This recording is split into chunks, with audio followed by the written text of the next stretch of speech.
just get our eyes forward.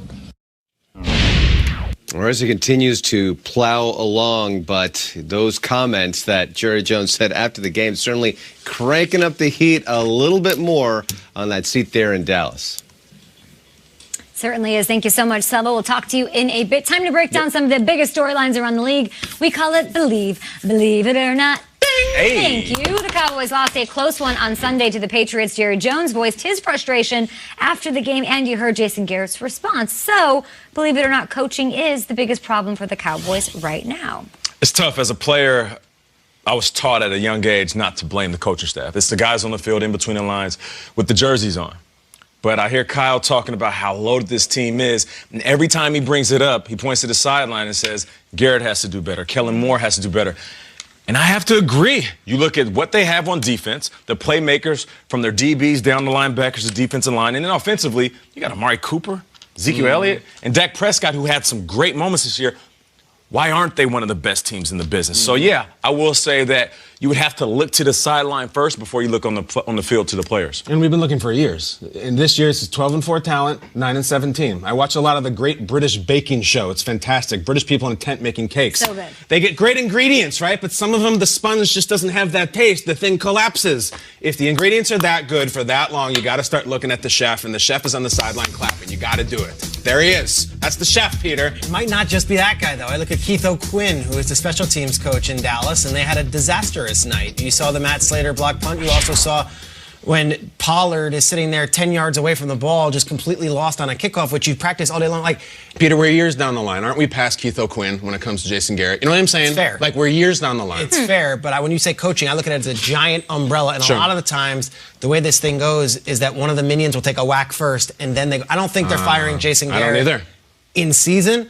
If they lose to this Buffalo team on Thursday night and there are gaffes and miscues and coaching stuff, I wouldn't be surprised if Jerry tried to make an example out of somebody. But I'm not saying Garrett. that person should get fired. I'm just saying I could see how Jerry reacts. But they already did that. They fired my guy, Scott Linehan. Yeah. And they was like, oh, the offense needs to get better, needs to be more creative. And then they let him go. Like, how many people underneath Jason Garrett will get fired before you start to address the men at the top? Who can the blame Agreed. possibly fall on? That's what I would ask. If you told me what Dak Prescott's doing this year, having this incredible year, playing the way that he is, I would say this team is 8-3, that they're not sitting there at 6-5, at least at 8-3. So at some point, it can't fall on Dak. It was the other person that you'd think it could fall on if he wasn't performing. It's got to fall on the head coach, the head honcho in charge. 100%. This is the year. Super Bowl or bust. Weird. The Browns put up 41 points on the Dolphins and played themselves right back into the AFC playoff picture. So believe it or not, Triggs, the Browns are the most dangerous in the hunt column team in the AFC. Take a look.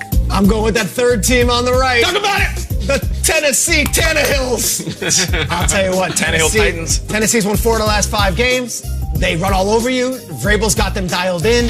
I like what the Browns are doing. They have the second easiest schedule the rest of the way for the NFL.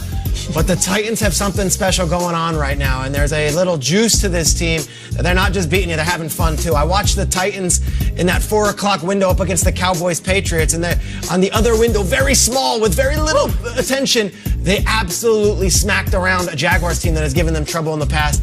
Titans, AFC South, in the hunt. Don't sleep now, they might be coming. Segment's called Believe It or Not. I've done my best all season to believe in the Browns, and I'm not going to stop now. They've also rattled off some wins, and there was something when they beat Buffalo where you're like, oh, wait a second, this looks pretty nice. And it doesn't make sense. They lost Myles Garrett. He done. But there's something different about Baker right now, and I cannot think of a more emotional player who could ride a hot streak versus Baker. I think it's the Browns. It's almost like they figured it out. And it's not just the players. It's Freddie Kitchens. I said in the offseason, he's the biggest X factor. He's kind of like a guy who didn't have money and all of a sudden hit the lotto. How do you spend all that cash? Beginning of the season, he was spending it recklessly. You know what I'm saying? Bought a couple fast cars, a couple mansions. Coach starter kit. Partying. Yeah, he went and got a yacht, had a couple overnight dates in Vegas. Sure. Too much money spent, basically. Now, all of a sudden, he got this thing figured out. He's like, you know what? Does he, though? I know how to save the money. Right? Yeah, I've been on him. I like him. 3-game win streak, 9 9 touchdowns, 1 interception in that time. It's pretty figured If out. you beat the Dolphins, Peter, you got to get respect. He's smart with his money, smart with the players right now. He's using them right. I love what the Browns are doing. I am fascinated to see how this week goes. Not only is it against the Steelers who had this thing, but at some point, you might miss Myles Garrett, who's the best defensive player on your team. Against the Duck? He's gone the entire day. Let's see if that starts showing itself a little bit. Don't lose to the Duck. Don't lose to Duck Hodges. Duck is undefeated in the A league. lot of teams have. Don't let Duck get hot. The Browns offense put on a show on